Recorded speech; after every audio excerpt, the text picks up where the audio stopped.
Hace más de 170 años, en este edificio se reunieron los hombres que formaron el primer Congreso Constituyente.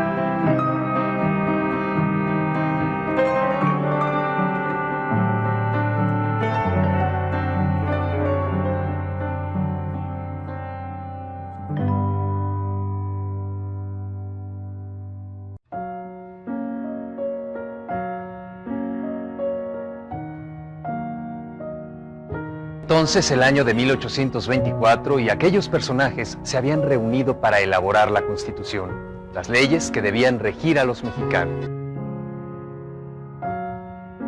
Aquella época era difícil, pero había que forjar a la nación, y había que hacerlo a pesar de los graves problemas, a pesar de lo escaso de los recursos materiales.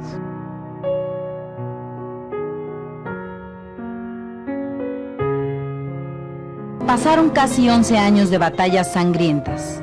Aquellos fueron años en los que la lucha llegó a parecer interminable.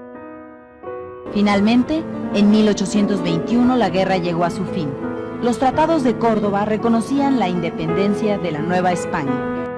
A partir de aquel momento había que construir una nación, la nación mexicana. Tal empresa trajo problemas que pronto se manifestaron. Después del fallido y efímero imperio iturbidista, los partidos políticos apoyaron decisivamente el establecimiento de una república. Pero, ¿por una república centralista o por una federalista? Los años que abarcaron de 1824 a 1836 marcaron un periodo de constantes luchas entre centralistas y federalistas, empeñados en imponer cada uno su proyecto de construcción nacional. Los centralistas insistiendo en conservar sus privilegios coloniales. Los federalistas luchaban por romper con el pasado. En ese periodo, unos y otros ocuparon la presidencia, sin que ningún proyecto de nación se pudiera concretar. Sin embargo, pese a la inestabilidad política, los diferentes gobiernos trataron de reactivar la economía. El problema del agro y de la propiedad de la tierra fueron unos de los mayores problemas que enfrentaron aquellos primeros gobiernos. A pesar de que la guerra de independencia había acabado con la producción de miles de hectáreas, algunos ranchos y haciendas pudieron reanimar sus actividades.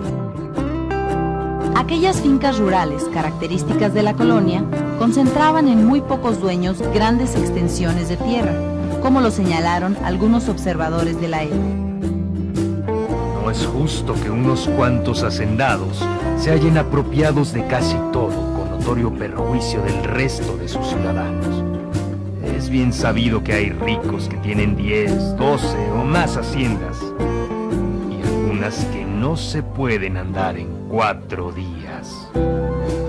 En tanto, miles de campesinos desposeídos, para subsistir, se veían obligados a trabajar como peones en las haciendas en condiciones de explotación y maltrato. Maltrato que también entonces fue observado. El hacendado abusa sin más título que la influencia de su riqueza. Los trabajadores son alimentados con semillas podridas y carne corrompida. En la cárcel de la hacienda, los cepos, las cormas, los grilletes y otros instrumentos son empleados para martirizarlos.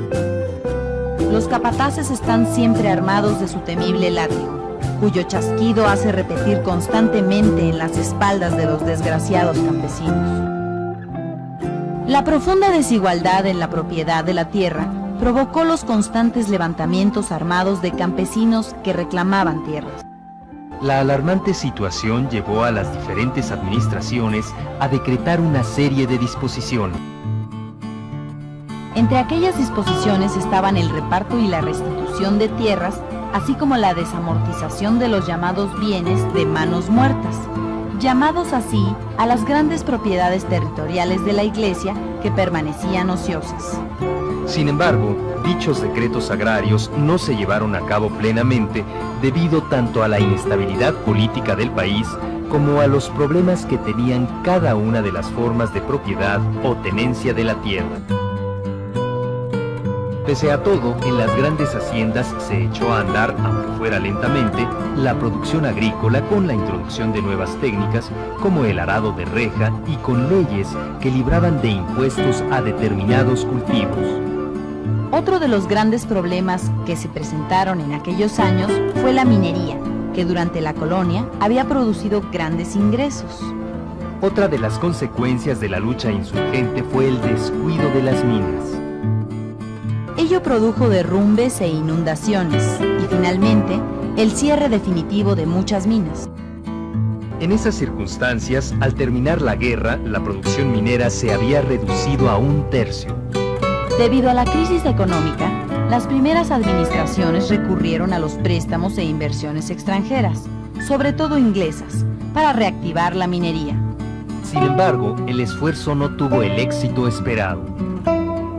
En parte, ello se debió a que el país no estaba preparado para la explotación minera con las máquinas que se importaron, así como a la falta de una planeación cuidadosa en la que se contemplaran, entre otras cosas, la disponibilidad de materias primas necesarias y la falta de caminos y transportes. Otra de las grandes preocupaciones de los primeros gobiernos mexicanos fue el comercio, mediante el cual se intentaba aumentar los ingresos de la raquítica economía nacional. Así entonces se buscaron relaciones comerciales tanto en Estados Unidos como en los países extranjeros. Relaciones que se prohibieron durante la colonia, debido a que España acaparaba todo el comercio de sus colonias. Aun cuando se realizaron los convenios comerciales con el extranjero, esta importante rama de la economía tropezó con muchos obstáculos. Entre ellos estaban lo incipiente de la industria mexicana y la falta de caminos y transportes necesarios para la circulación de las mercancías. De manera que el comercio quedó propiamente en manos de alemanes, ingleses y norteamericanos. Otros obstáculos fueron los asaltos de las diligencias y los altos impuestos a las mercancías que propiciaron el contrabando. Pese a los múltiples esfuerzos, las reformas planteadas por Lucas Alamán y Gómez Farías no lograron sanear la aguda crisis económica por la que atravesaba el país. Para los primeros gobiernos mexicanos, el panorama de la nación era crítico.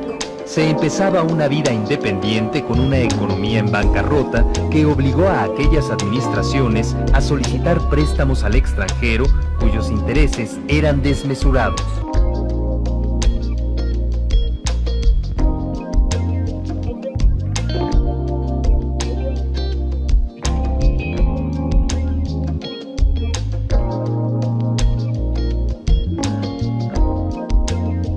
Parte de esos empréstitos fueron destinados a proyectos encaminados a reactivar la economía, pero que en su mayoría fracasaron por no poder integrarse a una economía a nivel nacional.